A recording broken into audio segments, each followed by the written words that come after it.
Hi hello ನಮಸ್ಕಾರ ಎಲ್ಲರಿಗೂ nature spirit and Kannada tarot card ರೀಡಿಂಗಿಗೆ ವೆಲ್ಕಮ್. ಇವತ್ತು ನಾವು ತಗೋತಾ ಇರುವಂತಹ ರೀಡಿಂಗ್ ಯಾವುದು ಅಂದರೆ, ನೀವು ತೋರಿಸುವಂತಹ ಅತಿಯಾದ ಪ್ರೀತಿ ನಿಮ್ಮ ಪರ್ಸನ್ಗೆ ಉಸಿರುಗಟ್ಟಿಸ್ತಾ ಇದೆಯಾ ಅನ್ನೋದ್ರ ಬಗ್ಗೆ ನಾನು ರೀಡಿಂಗನ್ನು ತಗೋತಾ ಇದ್ದೀನಿ. ಯಾಕೆ ಈ ಕಾನ್ಸೆಪ್ಟನ್ನು ಮಾಡ್ತಾ ಇದ್ದೀನಿ ಅಂದರೆ, ಕೆಲವೊಮ್ಮೆ ನಿಮ್ಮ ಪ್ರೀತಿ ಅತಿಯಾದಾಗ ಕಂಟ್ರೋಲಿಂಗ್ ಅನ್ನುವಂತಹದ್ದು ಶುರು ಆಗತ್ತೆ.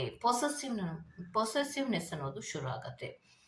ನೀವು ಏನೋ ಕಾಳಜಿಯನ್ನು ವಹಿಸ್ತಾ ಇರ್ತೀರಾ, ನಾನು ನನ್ನ ಪ್ರೀತಿಯನ್ನು ಉಳಿಸ್ಕೊಬೇಕು, ಅದಕ್ಕೋಸ್ಕರ ನಾನೇ ಖುದ್ದಾಗಿ ಎಲ್ಲ ಗಮನವನ್ನು ಕೊಡಬೇಕು, ಅವರ ಸಂಪೂರ್ಣ ಜವಾಬ್ದಾರಿ ನನ್ನದೇ ಅನ್ನುವಂತಹ ರೀತಿಯಲ್ಲಿ ಅವರ ಪ್ರತಿಯೊಂದು ಆಹಾರದ ಬಗ್ಗೆ, ಅವರು ಹಾಕೊಳ್ಳುವಂತಹ ಬಟ್ಟೆಯ ಬಗ್ಗೆ, ಫೀಲಿಂಗ್ಸ್ಗಳ ಬಗ್ಗೆ ಇರಬಹುದು, ಮತ್ತು ಅವರ ಆಸೆ ಆಕಾಂಕ್ಷೆಗಳ ಬಗ್ಗೆ ಇರಬಹುದು, ಎಲ್ಲ ವಿಚಾರಗಳಲ್ಲಿಯೂ ಕೂಡ ನೀವು ಇಂಟರ್ಫಿಯರ್ ಆಗ್ತಾ ಇದ್ದರೆ, ಯಾರೆಲ್ಲ ಆಗ್ತಾ ಇದ್ದೀರೋ ಅವ್ರಿಗೆ ನಾನು ಹೇಳ್ತಾ ಇರೋದು, ಇಂಟರ್ಫಿಯರ್ ಆಗ್ತಾ ಇದ್ದರೆ ಖಂಡಿತವಾಗಿಯೂ ಇದು ನಿಮಗೆ ಅನ್ವಯವಾಗುವಂತಹ ರೀಡಿಂಗೇ ಆಗಿರುತ್ತೆ.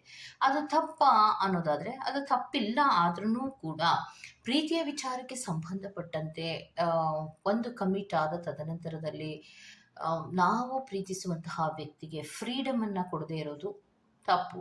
ಯಾಕೆ ಅನ್ನೋದಾದರೆ, ಅವರದ್ದೇ ಆದಂತಹ ಕೆಲವು ವಿಚಾರಗಳಿಗೆ, ಕೆಲವೊಂದು ಜೀವನ ಪದ್ಧತಿಗಳಿಗೆ, ಅಥವಾ ಅವರದ್ದೇ ಆದಂತಹ ಕೆಲವೊಂದು ಫೀಲಿಂಗ್ಸ್ಗಳಿಗೆ ಬೆಲೆಯನ್ನು ಕೊಡಬೇಕಾಗತ್ತೆ. ಬರೀ ಪೊಸೆಸಿವ್ನೆಸ್ ಇಟ್ಕೊಂಡು, ಅಥವಾ ಕಂಟ್ರೋಲಿಂಗ್ ಇಟ್ಕೊಂಡು, ಅಥವಾ ಜೋರನ್ನು ಮಾಡಿ, ಅಥವಾ ನಾ ಹೇಳಿದ ಹಾಗೆಯೇ ಕೇಳಬೇಕು ಅನ್ನುವಂತಹ ಹಲವಾರು ವಿಚಾರಗಳಲ್ಲಿ ಇಂಟರ್ಫಿಯರ್ ಆಗ್ತಾ ಇದ್ರೆ ಆ ಪ್ರೀತಿ ಕೆಲವೊಬ್ಬರಿಗೆ ಉಸಿರು ಕಟ್ಟಿಸುವಂತಹ ರೀತಿಯಲ್ಲಿ ಆಗಿರುತ್ತೆ.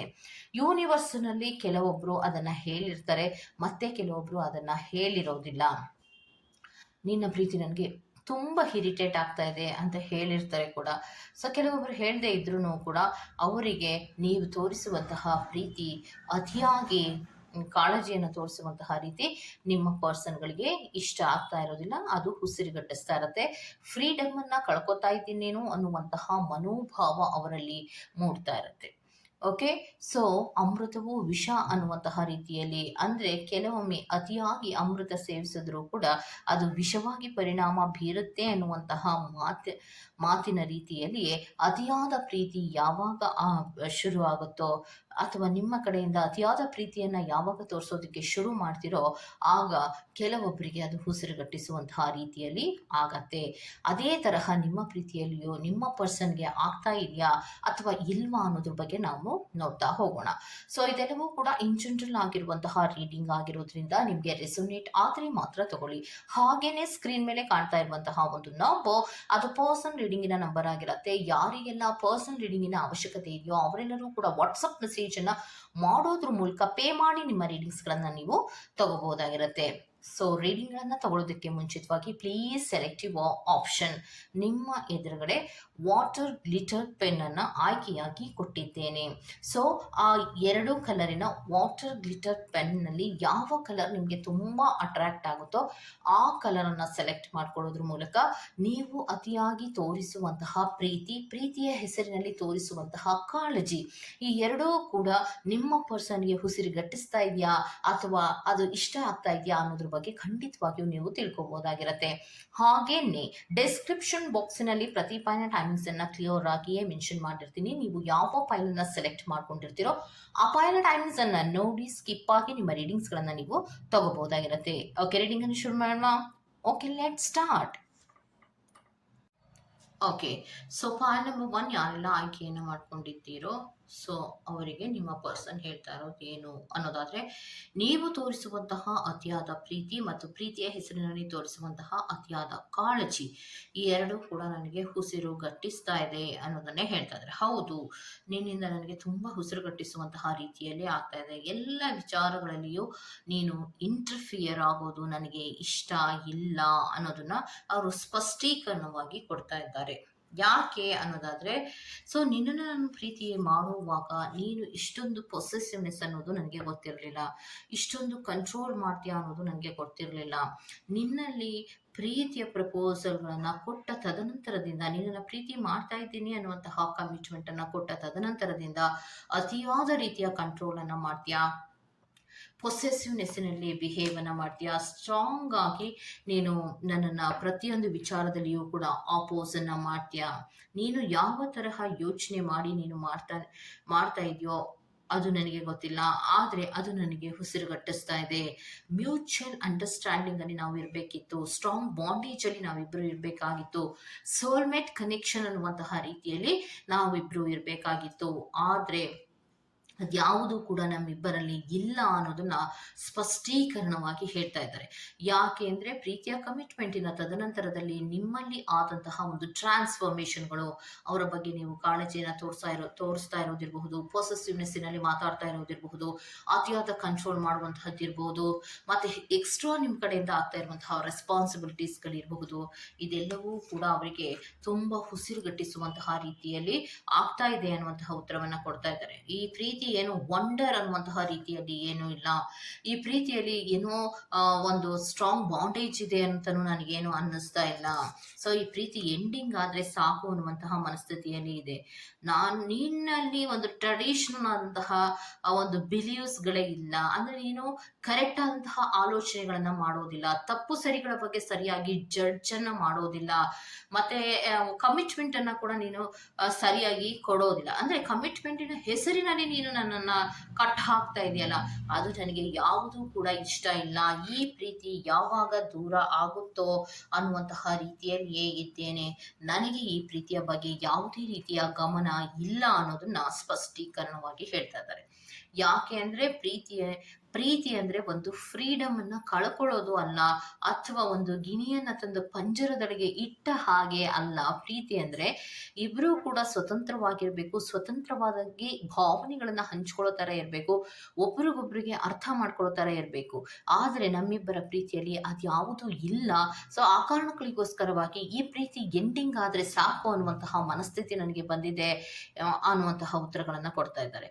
ಸೊ ಯಾವುದೇ ರೀತಿಯ ಒಂದು ಸ್ಟ್ರಾಂಗ್ ಬಾಂಡೇಜ್ ಇಲ್ಲ. ನನಗೆ ನಿನ್ನ ಅತಿಯಾದ ಪ್ರೀತಿ ಉಸಿರುಗಟ್ಟಿಸ್ತಾ ಇದೆ. ಯಾವಾಗಪ್ಪ ಈ ಪ್ರೀತಿ ಹೋಗುತ್ತೋ ನನ್ನಿಂದ ದೂರ ಅನ್ನುವಂತಹ ರೀತಿಯಲ್ಲಿ ಭಾರ ಅನ್ನಿಸ್ತಾ ಇದೆ. ಹೌದು, ನಿನ್ನ ಪ್ರೀತಿ, ನಿನ್ನ ಅತಿಯಾದ ಕಾಳಜಿ, ನಿನ್ನ ಕೆಲವು ಮಾತುಗಳು ನನಗೆ ಉಸಿರುಗಟ್ಟಿಸ್ತಾ ಇದೆ.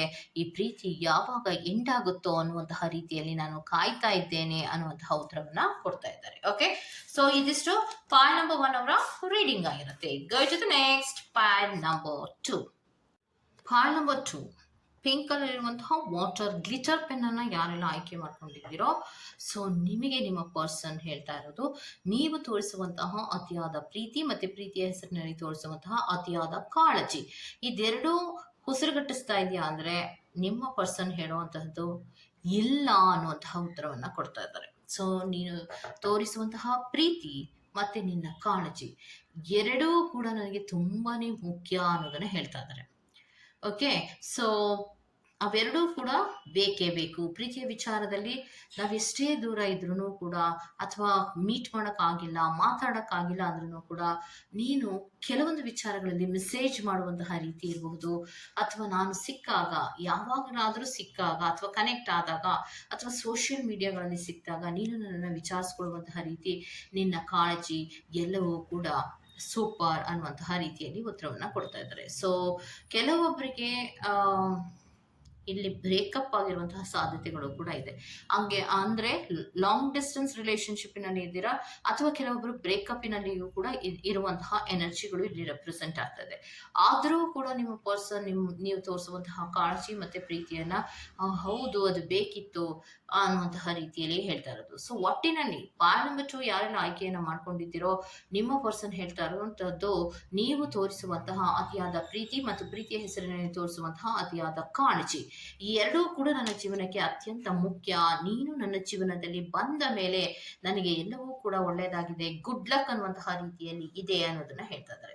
ಸೊ ಎಷ್ಟೋ ಬಾರಿ ನಮ್ಮಲ್ಲಿ ಮಿಸ್ಅಂಡರ್ಸ್ಟ್ಯಾಂಡಿಂಗ್ಗಳು, ಚಿಕ್ಕ ಚಿಕ್ಕ ಮಿಸ್ಕಮ್ಯುನಿಕೇಶನ್ಗಳು ಆದಾಗ ಅದನ್ನ ಸರಿ ಮಾಡ್ಕೋಬಹುದು. ಅದೇನಂತ ದೊಡ್ಡ ತೊಂದರೆ ಏನೂ ಇಲ್ಲ. ಯಾತಕ್ಕೆ ಅನ್ನೋದಾದ್ರೆ ನಮ್ಮಿಬ್ಬರ ನಡುವೆ ನಿಷ್ಕಲ್ಮಶವಾದಂತಹ ಪ್ರೀತಿಯೂ ಇದೆ, ಪ್ರಾಮಾಣಿಕತೆಯೂ ಇದೆ, ಮತ್ತೆ ಎಮೋಷನಲ್ ಬಾಂಡೇಜ್ ಇದೆ. ಇನ್ ಡೆಪ್ತ್ ಆಗಿ ಡೀಪಿನಲ್ಲಿ ನಾವಿಬ್ಬರು ಕೂಡ ಪ್ರೀತಿ ಮಾಡ್ತಾ ಇರೋದ್ರಿಂದ, ನಮ್ಮಿಬ್ಬರ ಭಾವನೆಗಳು ಕೂಡ ಒಂದೇ ಆಗಿರೋದ್ರಿಂದ, ನಾವು ಒಟ್ಟಿಗೆ ಇರೋದ್ರಲ್ಲಿ ತಪ್ಪೇನಿಲ್ಲ. ಆದರೆ ಒಟ್ಟಿಗೆ ಇರೋದು ಅಂದ್ರೇನು, ಪ್ರೀತಿಯಲ್ಲಿ ಬ್ರೇಕಪ್ಪನ್ನು ಮಾಡ್ಕೊಳ್ಳೋದೇನು ಬೇಕಾಗಿರೋದಿಲ್ಲ ಅನ್ನೋದನ್ನ ಅವ್ರು ಹೇಳ್ತಾ ಇರೋದು. ಸೊ ಹ್ಯಾಪಿ ಲೈಫನ್ನು ಲೀಡ್ ಮಾಡಬಹುದು. ನಿನ್ನ ಇನ್ನೋಸೆನ್ಸ್ ಆಗಲಿ, ನೀನು ಕೇಳುವಂತಹ ಅಪಾಲಜೈಸ್ ಆಗಲಿ, ಅಥವಾ ಕೆಲವೊಮ್ಮೆ ನೀನು ಮಾಡುವಂತಹ ಇಮ್ಮೆಚ್ಯೂರಿಟಿಯ ಬಿಹೇವಿಯರ್ ಆಗಲಿ, ಇದೆಲ್ಲವೂ ಕೂಡ ನನಗೆ ಇಷ್ಟನೇ. ಸೊ ಪ್ರೀತಿ ವಿಚಾರಕ್ಕೆ ಸಂಬಂಧಪಟ್ಟಂತೆ ನಿಮ್ಮ ಪರ್ಸನ್ ಹೇಳ್ತಾ ಇರೋದು, ನೀವು ತೋರಿಸುವಂತಹ ಅತಿಯಾದ ಕಾಳಜಿ ಮತ್ತು ಪ್ರೀತಿ ಇದೆಲ್ಲವೂ ಕೂಡ ನಿನ್ನ ಇನ್ನೋಸೆನ್ಸ್ನಿಂದ ಆಗ್ತಾ ಇರೋದು. ಅಂದರೆ ನಿನ್ನಲ್ಲಿರುವಂತಹ ಒಂದು ಇನ್ನೋಸೆನ್ಸ್ ಇದೆಯಲ್ಲ, ಮತ್ತೆ ಒಂದು ಮುಗ್ಧತೆ ಇದೆಯಲ್ಲ, ಆ ಮುಗ್ಧತೆಗೆ ಬೆಲೆ ಕಟ್ಟಕ್ಕೆ ಸಾಧ್ಯನೇ ಇಲ್ಲ. ಸೊ ನನ್ನವರು, ನಾನು ನಿನ್ನ ಅತಿಯಾಗಿ ಪ್ರೀತಿಸುವಂತಹ ವ್ಯಕ್ತಿ ಅನ್ನುವಂತಹ ರೀತಿಯಲ್ಲಿ ನೀನೆಲ್ಲವನ್ನ ಮಾಡುವಂತಹ, ಮುತರ್ಜಿಯಿಂದ ಮಾಡುವಂತಹ ಕೆಲವು ಕೆಲಸಗಳಿರ್ಬಹುದು, ಅಥವಾ ನೀನೇ ಎಲ್ಲವನ್ನ ನೋಡ್ಕೊಳ್ಳುವಂತಹ ರೀತಿ ಇರ್ಬೋದು. ಇದು ನನಗೆ ತುಂಬಾನೇ ಇಷ್ಟ ಆಗತ್ತೆ. ಸೊ ಅಲ್ಲಿಗೆ ನಿಮ್ಮ ಆ, ಪ್ರೀತಿ ನಿಮ್ಮ ಪರ್ಸನ್ಗೆ ಉಸಿರುಗಟ್ಟಿಸ್ತಾ ಇಲ್ಲ, ಅದು ತುಂಬ ಖುಷಿಯನ್ನೇ ಕೊಡ್ತಾ ಇದೆ. ಸೊ ಯಾರೆಲ್ಲ ಯೂನಿವರ್ಸ್ನಲ್ಲಿ ಪ್ರೀತಿಯಿಂದ ಸ್ವಲ್ಪ ಲಾಂಗ್ ಡಿಸ್ಟೆನ್ಸ್ನಲ್ಲಿ ಇದ್ದೀರೋ, ಅಥವಾ ಕಮ್ಯುನಿಕೇಷನ್ ಲಾಂಗ್ ಡಿಸ್ಟೆನ್ಸ್ನಲ್ಲಿ ಇದ್ದೀರೋ, ಅಥವಾ ಕಮ್ಯುನಿಕೇಷನ್ ಗ್ಯಾಪಿನಲ್ಲಿ ಇದ್ದೀರೋ, ಅಥವಾ ಪ್ರೀತಿಯ ಕನೆಕ್ಟಿವಿಟಿಯಲ್ಲಿ ಇದ್ರೂ ಕೂಡ ಅವ್ರು ಹೇಳ್ತಾ ಇರೋದು, ನಿನ್ನ ಪ್ರೀತಿ ನನಗೆ ಯಾವತ್ತೂ ಉಸಿರು ಕಟ್ಸಲ್ಲ, ಅದು ಸಮಾಧಾನವನ್ನು ನೀಡುತ್ತೆ.